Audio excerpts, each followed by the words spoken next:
A thing of beauty is a joy forever. Poem by one of the greatest English poets, John Keats, 1795 to 1821. A poet of romance, romanticism is deep in it. And remember, this poet of romance was basically a surgeon, एक शल्य चिकित्सक थे, और शल्य चिकित्सक होकर इतनी सुंदर कविताएं लिखना और रोमांटिसिज्म का एक हिस्सा बनना, that itself is a great achievement by the poet. John Keats devoted his entire life to poetry, poem writing, and his secret of success in writing poems is something he had the tremendous power to sway the moods of the people through his writings. He had the tremendous ability to produce delight through his poem, through his lines. Primarily, he had the gift of the gab. He was excellent in writing, and he was able to perceive, go into it, the world of nature and the mood. It is this excellence that made him excel in poem writing. This poem, A Thing of Beauty, The Joy Forever, is not a poem by itself, but it is rather an excerpt. And a very small part of it is taken for you in this book, in your course. Though it is a small part, but it's the most powerful part of the whole book. The excerpt is from the famous book of poem by titled Andy Minoan, a poetic romance, and it is a poem where a shepherd मतलब जो जानवरों को चराता है, a shepherd is in search of a goddess moon. He is looking for that goddess, goes into the mountains, traverses jungles and rivers, rivulets, and so many things, and comes across the beauty of nature. It is this thing that is narrated all along in the poem, and through nature, the poet intends to highlight the importance of beauty. A thing of beauty, एक सुंदर वस्तु. यह एक कविता है जो आपकी पुस्तक flamingo में कविता क्रम में चौथी कविता.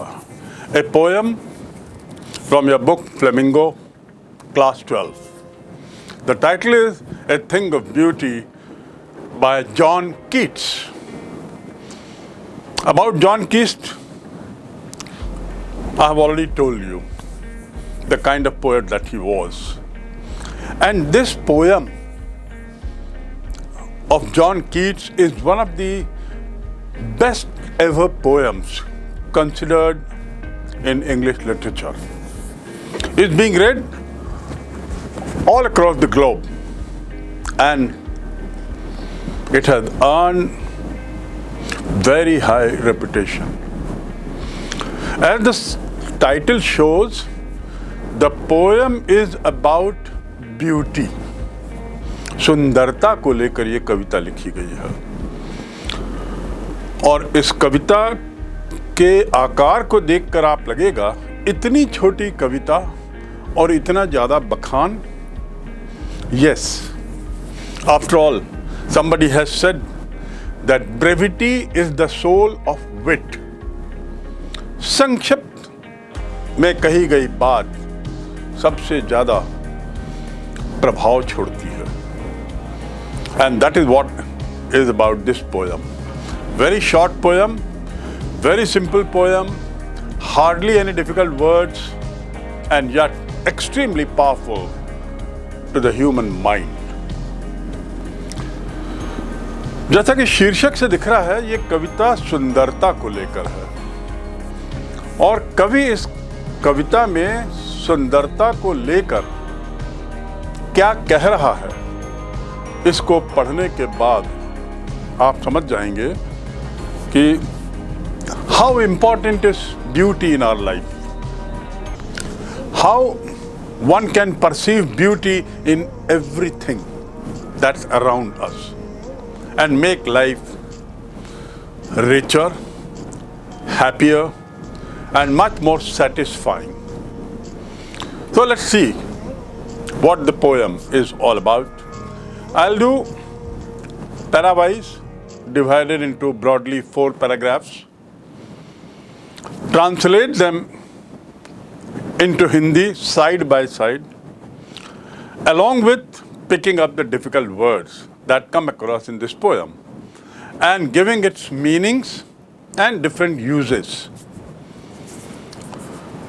ऐसा करने से आपको पंक्ति बाय पंक्ति इसका हिंदी में अनुवाद भी समझ में आएगा और कठिन शब्दों के विभिन्न उपयोग और कठिन शब्द जो हैं तथाकथित कठिन शब्द, वैसे तो इस कविता में सभी शब्द बड़े सरल हैं, लेकिन इस किस कॉन्टेक्स्ट में किस शब्द का क्या अर्थ है वो आप यहाँ समझेंगे और उसका बेहतर उपयोग जानेंगे।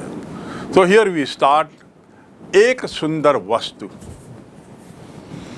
आई would like to draw your attention to the summary of this poem. इस कविता का निचोड़ क्या है, दूसरे शब्दों में जिसे मैंने कहा भावार्थ। इस कविता का भावार्थ क्या है, इसमें जो कवि ने जो अपने विचार व्यक्त किए हैं और विभिन्न चीज़ों का जो जिक्र किया है, ये तो हमने भी देखा है, आपने भी देखा है, लेकिन उसको एक कविता के रूप में लिखकर कवि कहना क्या चाहते हैं। What does the author want to draw your attention to, what does the author want to convey to you through this poem. Obviously, this poem is about beauty.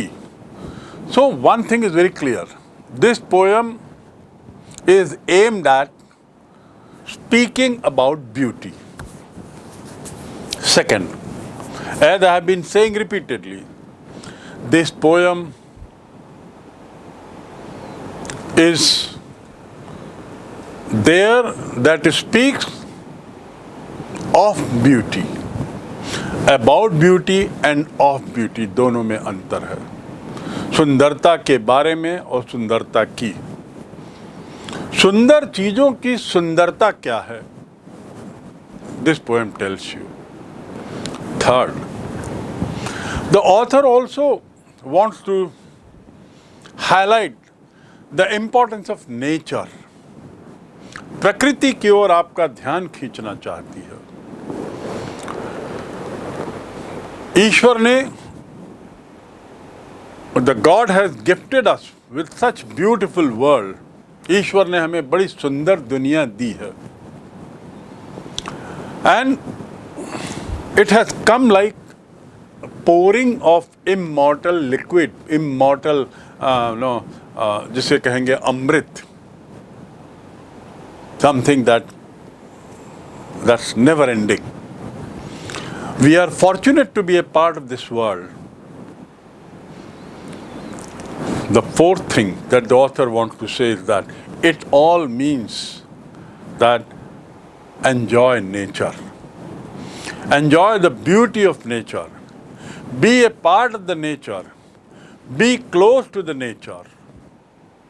प्रकृति के निकट रहो, प्रकृति का एक हिस्सा बनो, प्रकृति से का आनंद लो और प्रकृति की प्रकृति की जो सुंदरता है उसमें अपने को ढाल लो। The last thing that the poet wants to say through this poem is that there is beauty in everything. हर चीज में सुंदरता है. Because everything is given by God, God gifted. तो ये जो प्रकृति है, इस प्रकृति में हर चीज सुंदर है, रमणीय है, मन को शांत करने वाली है. तो निराशा का जो पर्दा हमने अपने ऊपर ढांक लिया है, हताशा जो कई बार हम में छा जाती है, डिस्पॉन्डेंट जो हम हो जाते हैं, ग्लूमी हो जाते हैं, डिस्पाइट से भर जाते हैं, स्पाइट से भर जाते हैं, ये सब को हटाओ और अपने को सुंदरता से जोड़ो. There is beauty in everything and a thing of beauty is joy forever. हर चीज में सुंदरता है और हर सुंदर चीज का जो आनंद है वो अनंत है. जॉय फॉर एवर, हमेशा के लिए वह आनंदमयी ही रहती है. So stay connected with this earth, with this world, and you will be a better man. This is what is the summary of this poem. A thing of beauty is a joy forever. The most famous line of this poem is the very first line. We may call it the punch line. It has become an oft-quoted line by speakers, by writers, by poets, by people, by learners and educationists, etc. A thing of beauty is a joy forever. In fact, this line itself is a poem. एक वस्तु जो सुंदर हो वो हमेशा आनंददायी होती है. Forever मतलब हमेशा. मैंने भारत हमेशा के लिए छोड़ दिया है. I have left India forever and settled down in America. I have stopped the bad habit of getting up late forever. मैंने हमेशा के लिए सुबह विलंब से उठने की आदत को त्याग दिया है, छोड़ दिया है, तिलांजलि दे दी है. जॉय आनंद, ब्यूटी सुंदरता. कोई भी वस्तु जो सुंदर है, कोई भी सुंदरता वाली चीज आनंददायी ही नहीं होती बल्कि वो हमेशा के लिए आनंददायी होती है. And that is the beauty of a beautiful thing. यही सुंदर वस्तुओं की सुंदरता है कि वे हमेशा चिरंतन सतत रूप से आनंद देती हैं, खुशी देती हैं, उल्लास देती हैं. A thing of beauty is a joy forever. Its loveliness increases. It will never pass into nothingness. Its loveliness increases. उसकी सुंदरता बढ़ती रहती है. Loveliness, देखिए, लव माने प्यार करना, लव माने स्नेह, लवली माने सुंदर, प्यारा, स्नेहिल, और लवलीनेस मतलब सुंदरता, स्नेहिलता. इसकी स्नेहिलता सतत रूप से बढ़ती रहती है. सुंदरता कभी कम नहीं होती, क्षीण नहीं होती, कमजोर नहीं होती. It will never pass into nothingness. Nothingness अर्थात शून्य, नथिंगनेस अर्थात नगण्यता, शून्य, अस्तित्व में ना होना, नथिंगनेस. पास इनटू चले जाना, यह कभी भी नगण्यता के रूप में नहीं चले जाती. सुंदरता जो है वह कभी भी शून्य नहीं होती. सुंदरता चिरंतन है, सदैव है, लगातार है. It will pass, it will never, never मतलब कभी नहीं, फॉर एवर मतलब हमेशा, नेवर यानी कभी नहीं.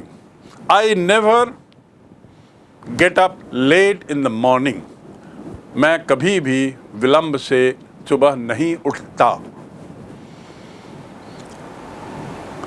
It will never pass into nothingness, सुंदरता जो है वो कभी कम नहीं होती और कम होते होते कभी वो नगण्य नहीं हो जाती, but will keep a bower quiet for us, but will keep a bower quiet for us, बल्कि हमारे लिए ये एक शांति भरा ठंडा छायादार स्थान हो जाता है। बावर मतलब छायादार स्थान, ऐसी जगह जहाँ छाया मिले, सुकून मिले, शांति मिले।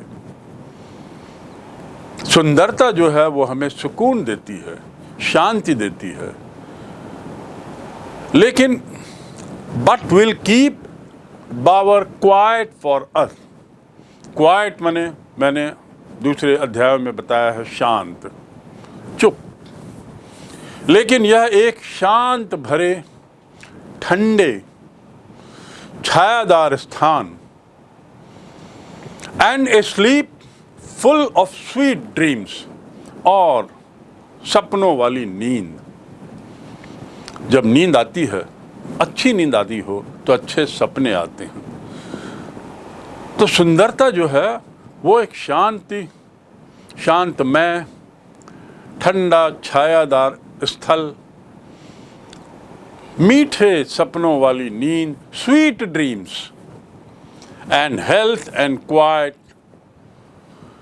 ब्रेकिंग, और हमें स्वास्थ्य देती है, आरामदायक सांस के साथ, आरामदायक सांस के जैसे होती है। And quite breathing, quite breathing मतलब क्या होता है? टू ब्रीद माने सांस लेना, और क्वाइट ब्रीदिंग मतलब हल्की हल्की सांस लेते रहना, आवाज़ उसमें नहीं रहती, हांफना नहीं होता, बड़े मन से, तन से, चित्त से शांत हों, ऐसी स्थिति के समान होती है सुंदरता। तो देखिए सुंदरता हमें क्या क्या देती है, या सुंदरता की तुलना किससे की जा सकती है? एक ठंडे छायादार स्थल से, मीठे सपने वालों नींद से, स्वस्थ हेल्थी और आरामदायक सांस के समान सुंदरता होती है। This is about para 1। और इसमें आपके लिए कठिन शब्द के नाम से केवल यदि मैं कहूं तो ज़्यादा से ज़्यादा बार, एक ही शब्द आपको दिखाई देता है। बार का अर्थ मैंने बताया, छायादार स्थान, झुंड, पेड़ों के झुंड में। इतना ही नहीं, ये सुंदरता इसकी बढ़ती ही नहीं चली जाती, बल्कि लुप्त भी कभी नहीं होती, ये इसके कहने का तात्पर्य है। नगण्य होना, लुप्त होना, और एक तरीके से हमें हमारी मानसिक स्थिति को बड़ा शांत कर देती है। यही सुंदरता की सुंदरता है। This is the beauty of beauty. You can understand it this way. We now come to the next para. Having understood what the author speaks about beauty, having understood that author is talking about the beauty of the beauty, how important is beauty for our life, let's move further to the next para. Therefore, on every morrow, are we wreathing a flower band to bind us to the earth? Therefore, on every morrow, हर कल, morrow is nothing but the short form of tomorrow. Tomorrow का संक्षिप्तीकरण poet लोग कई बार morrow के रूप में करते हैं, वैसे बोलचाल में हम morrow नहीं बोलते। Therefore मतलब इसलिए, are we wreathing a flower band to bind us to the earth? Flower band मतलब फूल का एक गुच्छा, फूल का एक कहना चाहिए गूंथा हुआ गुच्छा।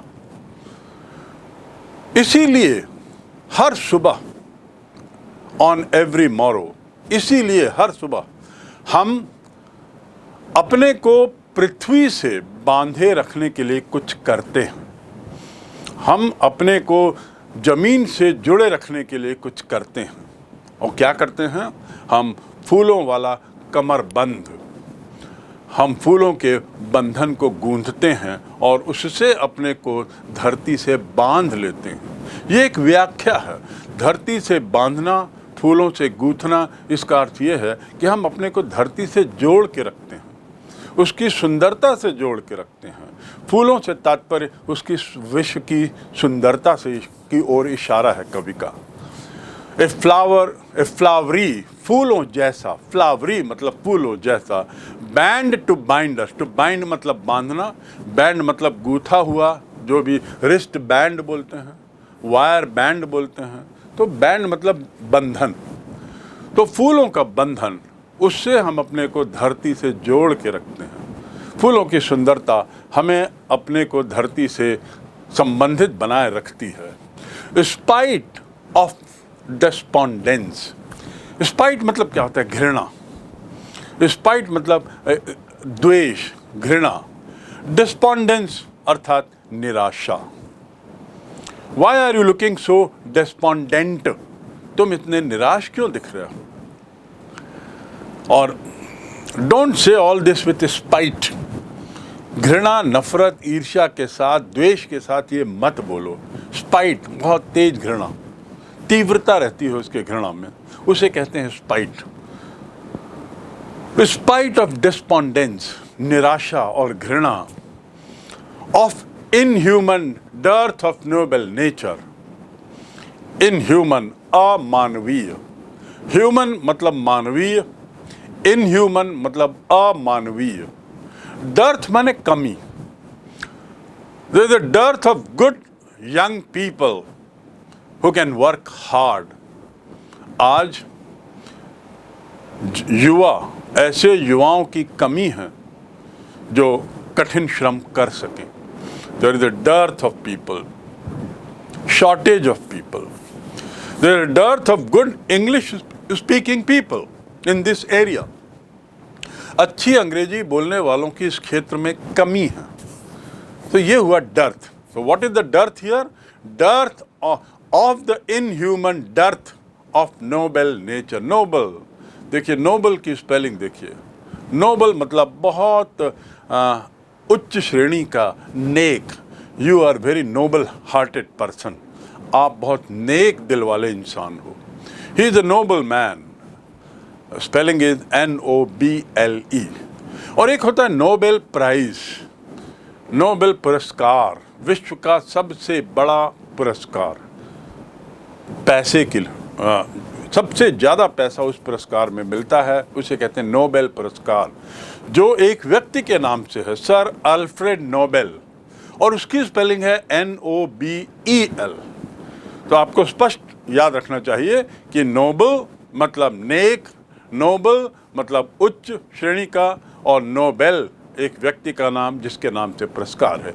यहाँ बात हो रही है नोबेल की। तो ऐसे लोगों की कमी है जो नेक नेचर के हैं, नेक प्रकृति वाले हैं, जो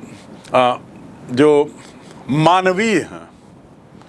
ऐसे लोगों की कमी है आज। This is what author has to say.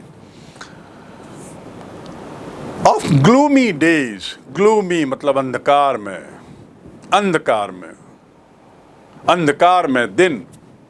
Of all the unhealthy and over darken ways, ऐसे सब अस्वस्थ और अंधकार में रास्ते, सब अस्वस्थ और अंधकार में, डार्कंड। ओवर को देखिए कैसे लिखा है, O''ER। इसका मतलब ओ के बाद वी जो है उसको हटाकर एपोस्ट्रॉफी लगा दिया है। That is also correct English, you can do that. So in order to shorten it, he just put an apostrophe over darkened ways. Darkened मतलब अंधकार में रास्ते, अंधकार में मार्ग। ऑफ ऑल द अनहेल्थी, अस्वस्थ, अस्वस्थ, अनहेल्थी, और डार्कन्ड वेज मतलब अंधेरे रास्ते। मेड फॉर अवर सर्चिंग, खोजने के लिए, मेड फॉर अवर सर्चिंग, खोजने के लिए। इसका अर्थ क्या हुआ?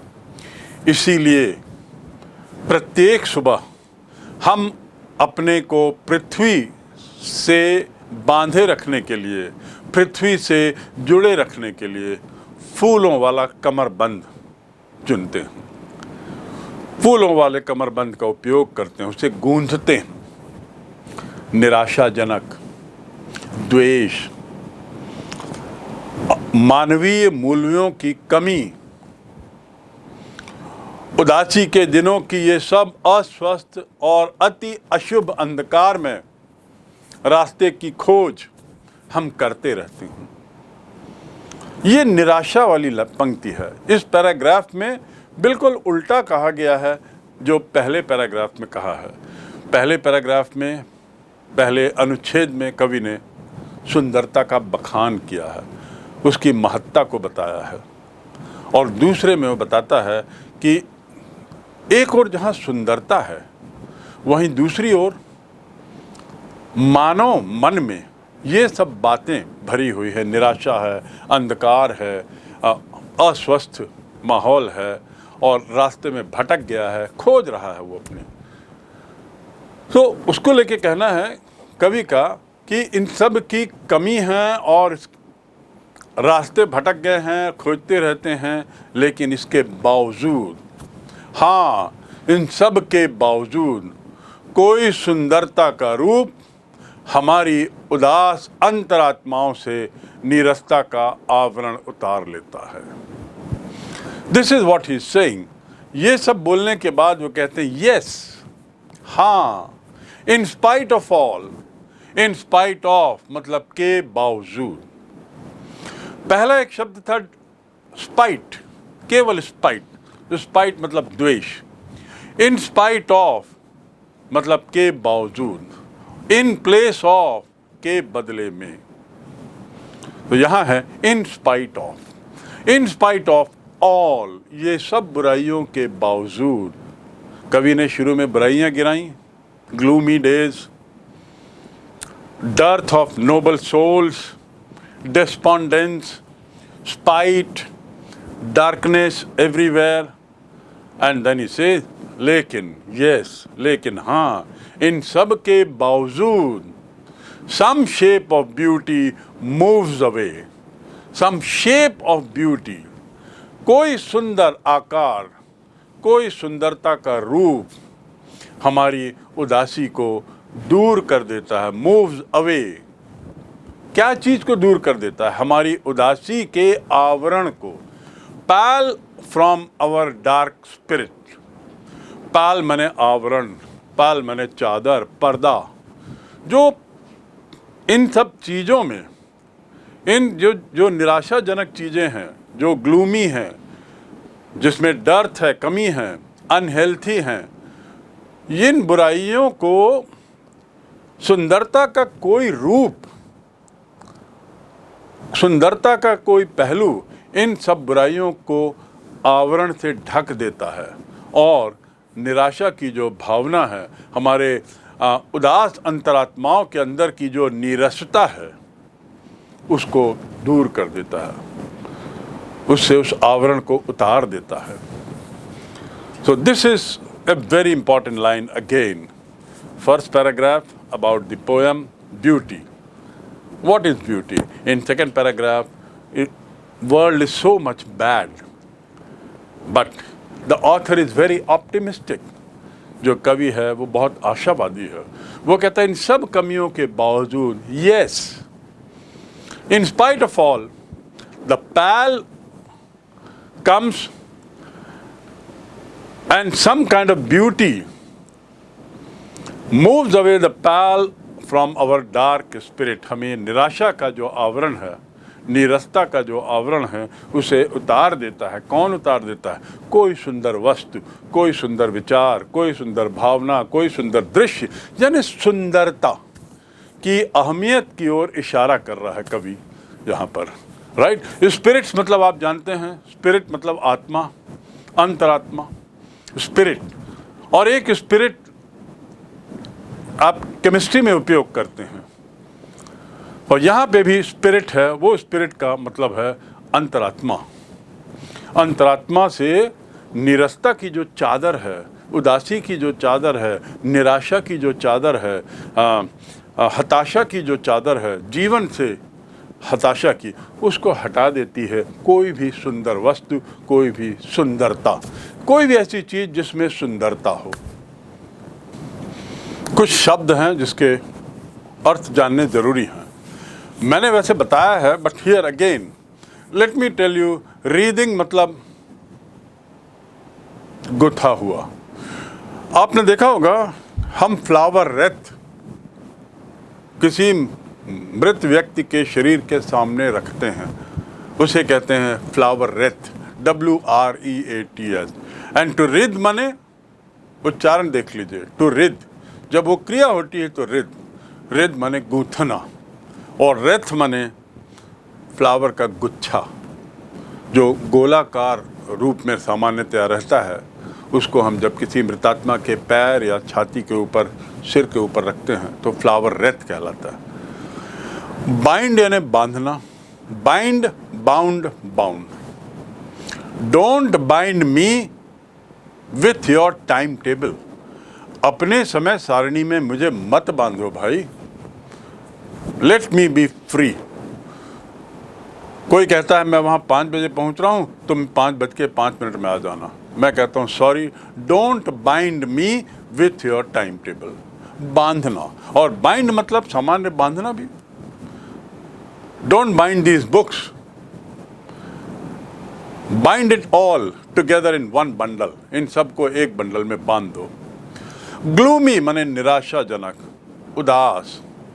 Y are you looking so gloomy today, आज तुम इतने उदास क्यों लग रहे हो। ग्लूम माने उदासी, ग्लूमी माने उदास। पैल, PALL, पैल माने आवरण, पर्दा। And as I said, spirits means अंतरात्मा।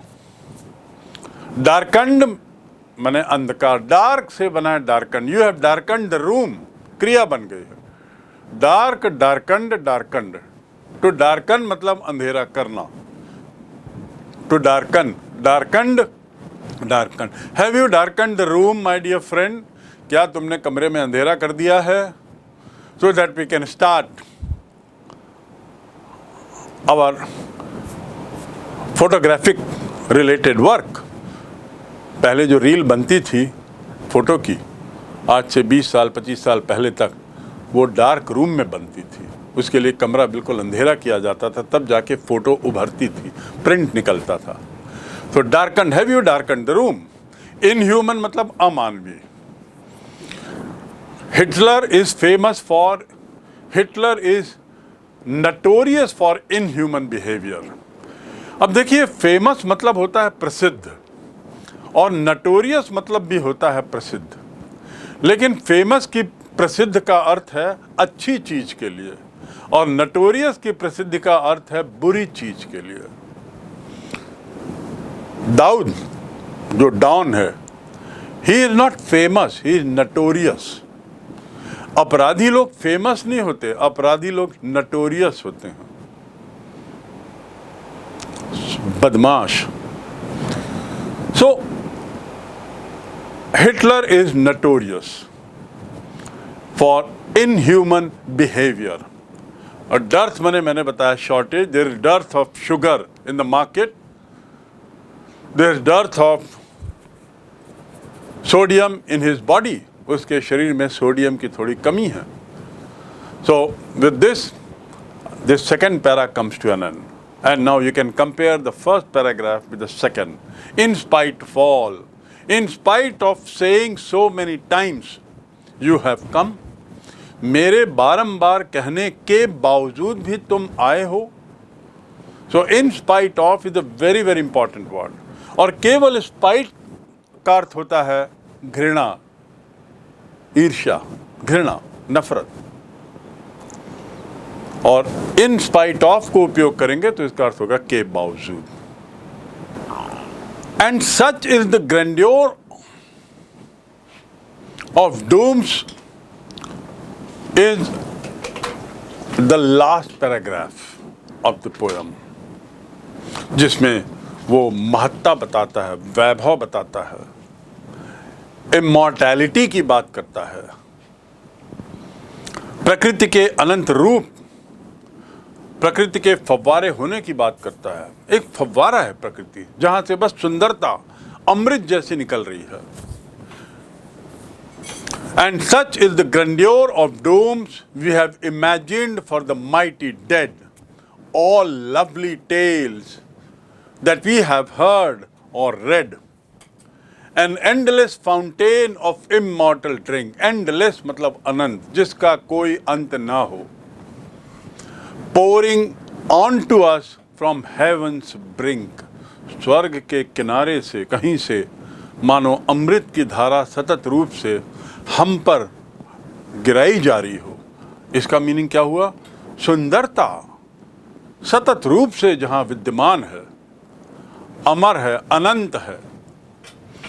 Coming to the difficult words here, sprout I have told you, boon you know, daffodil flower I told you, green world मतलब हरे भरे पौधे.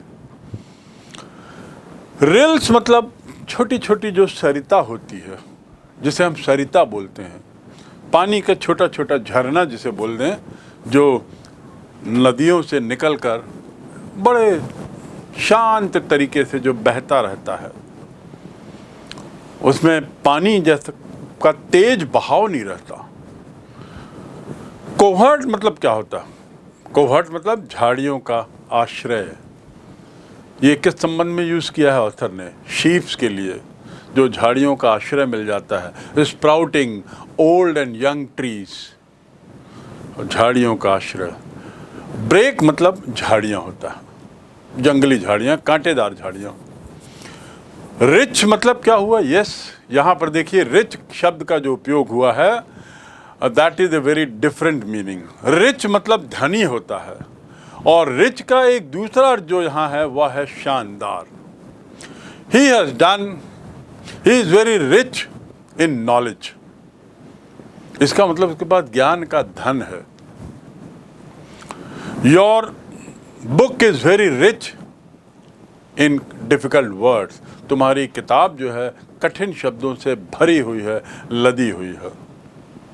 He has a very rich personality मतलब बड़ा शानदार व्यक्तित्व है. Rich personality, शानदार व्यक्तित्व. स्प्रिंकलिंग यानी फैला हुआ, फेयर यानी सुंदर, गोरा. और फेयर का एक अर्थ और है, यहां बताना चाहूंगा. You are very fair in judgement. तुम न्याय देने में बहुत फेयर हो, मतलब गलत नहीं करते, उचित करते हो. फेयर मतलब उचित. नो नो नो, मैंने तुम्हें 5 रुपये दिए थे, तुमने मुझे 4 वापस किए, और फिर कह रहे हो 1 रुपया मैं थोड़ी देर बाद दे दूंगा. मैं कहता हूँ no no please, it's fair, it's fine, no problem. Fair, तुमने 4 दे दिया, इट डज. तो फेयर ऑल्सो मीन्स उचित. His behaviour is very fair. उसका जो व्यवहार है बड़ा उचित है. अननेसेसरी ज़्यादा उठा पटक नहीं करता अपने व्यवहार में. Very fair in his behaviour. Musk rose I told you, bloom माने खिलना, फूलों का खिलना. इसीलिए बहुत से स्कूलों के नाम होते हैं बर्ड्स एंड ब्लूम्स. बर्ड माने कलियां और ब्लूम्स माने खिली हुई कलियां. Birds and blooms. ब्लूम माने खिलना. Too many flowers are born to blush unseen. बहुत से फूल खिलते हैं जो कोई देख नहीं तानी, खासकर जंगलों में.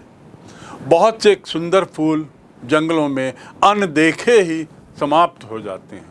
अर्थात दुनिया में ऐसे हजारों व्यक्ति हैं जिनकी महत्ता, जिनकी ज्ञान कौशल का लोगों को ज्ञान भी नहीं हो पाता और वे चले जाते हैं. जरूरी नहीं है कि हर कोई प्रसिद्ध हो. बहुत से ऐसे दुनिया में मिलेंगे जो अपने अपने क्षेत्र में बड़े दक्ष हैं, चाहे बोलने में, चाहे लिखने में, या कला में, या भाषा में, या विषय में, या व्यक्तित्व में. लेकिन अन्न देखे ही बेचारे, बिना प्रशंसा पाए ही वे चले जाते हैं। तो too many flowers are born to blush unseen is a line जिसमें ब्लूम शब्द आता है। ब्लूम माने खिलना, तो ब्लूम माने खिलता है। ग्रैंडियोर आई टोल्ड यू, शानदार। डूम्स मतलब डूम्स डे, मतलब मैंने आपको बताया वह दिन जिसे एक तरीके से पृथ्वी का अंतिम दिन कह सकते हैं। इसके लिए दूसरा शब्द भी है, कयामत का दिन। डूम्स डे मतलब कयामत का दिन, जिस दिन निर्णय होता है कि पूरी पृथ्वी जो है वो अब समाप्त हो जाएगी, कयामत का दिन। टू पोर इनटू मतलब डालना, उड़ेलना। हेवंस ब्रिंक, हेवन के ब्रिंक से क्या उड़ेला जा रहा है, क्या पोर किया जा रहा है? अमृत। ब्रिंक माने किनारा। तो और ऐसी सुंदर चीजें जो भारी संख्या में, मृत, नियति, ये सब सुंदर कथाएं जो हमने सुनी है, पढ़ी हैं, एक तरीके से ये सब अमृत का अनंत झरना है मानो, और स्वर्ग के किनारे से इस पृथ्वी पर लगातार डाला जा रहा है, गिराया जा रहा है। With this your fourth para and the last para comes to an and.